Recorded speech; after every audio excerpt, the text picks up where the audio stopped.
So yo, what's up guys? Kumusta ang lahat? Ito, nagbabalik Action TV. So yun guys, bago ang lahat, salamat sa nag-subscribe sa channel natin, Action TV. So yun guys, yung iba nito na makapanood ng video nito, tulungan nyo naman ako i-subscribe itong channel ko, Action TV. Tatanawin ko malaking utang na loob yun sa inyo. At huwag niyong kalimutan mag-subscribe. So yun, pwede kayo mag-comment. Pwede rin kayo mag-comment dyan kung gusto nyo mag-shoutout. I-shoutout ko kayo sa susunod na mga video ko. So yun guys, maraming salamat guys. So ito nga pala guys, di ba alam naman natin na trending talaga to kagahapon pa. At nung nakaraan lang na vlog din natin to. At nabanggit natin, nakuha na natin ng video reaction about kay Damian Lillard, no? Yung pangarap kanya na team, hindi niya napuntahan sa Miami Heat. Nako, napunta sa Milwaukee Bucks. Napakalakas na. Sa totoo, malakas naman talaga yung Bucks. So ngayon, nadagdag pa si Dame. Kaso lang, wala si Holiday doon. So yun guys, ang masasabi ko lang dito, papanoorin natin hanggang dulo kung hanggang saan talaga ang mararating ng Milwaukee Bucks. Dahil sa ngayon, alam naman natin, may Giannis dyan, di ba? Antetokounmpo. Ngayon, si Damian Lillard. Pero, at hindi ako maniniwala na sila magcha-champion ngayon sa darating na season. Hindi pa rin ako believe. Sa totoo lang. Si Dame, Antetokounmpo, yun na yun. Ang hirap magbigkasin. Basta, hindi ako maniniwala na hindi talaga sila mag-champion. Sa totoo lang. Yun ang isang diretsong salita. Hindi ako maniniwala na mag-champion sila. So yun guys, mayroon tayo pa-plus na na video sa mga hindi pa nakapanood. Alam ko trending na trending talaga to. At so yun, Damian Lillard, din mo ilabas ang ano mo, yung galing mo talaga kung may labas mo talaga dyan sa Milwaukee Bucks kasi nasa East ka na, wala ka na sa Western.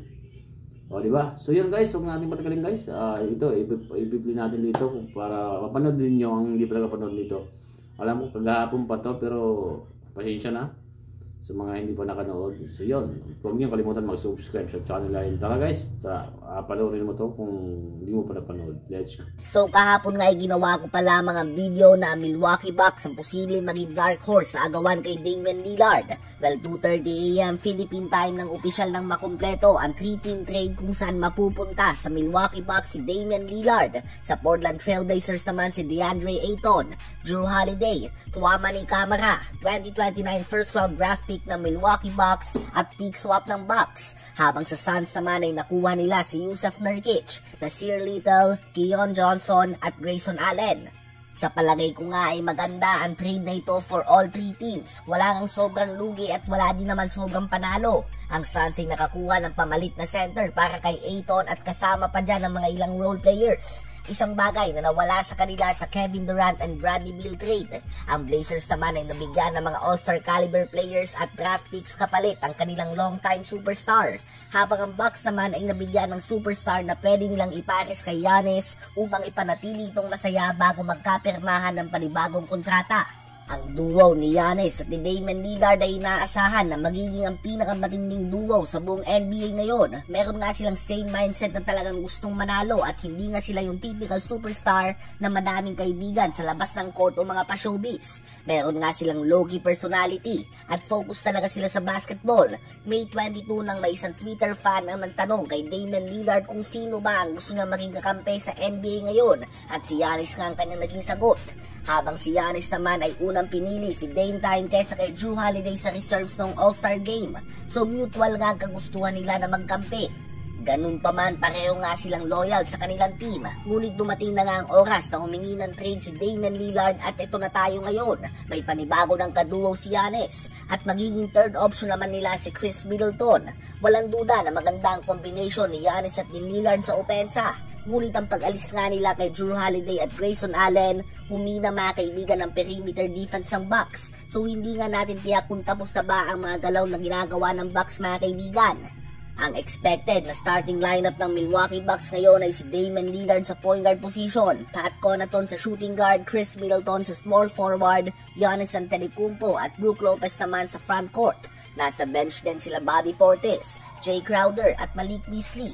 Napakalakas nga niyan mga kaibigan. Kung may kailangan man dito i-improve ay ito nga ang kanilang perimeter defense. Matinding pressure ang naramdaman mga kaibigan ng Bucks matapos ang mga statements ni Giannis na nagpapakita ng kanyang mindset na hindi siya sigurado kung pipirma ba siya ng extension sa Milwaukee Bucks na naging available last week pa.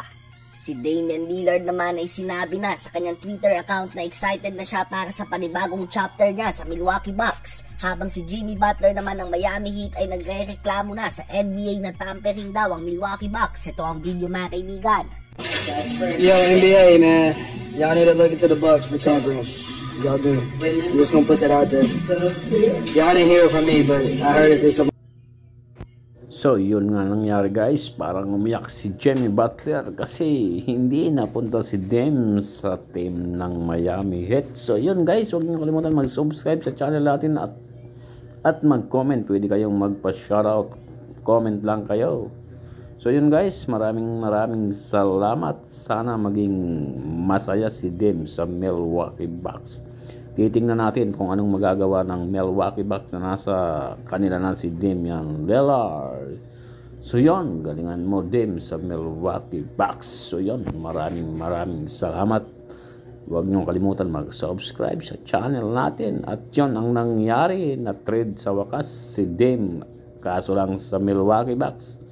See you. Bye-bye.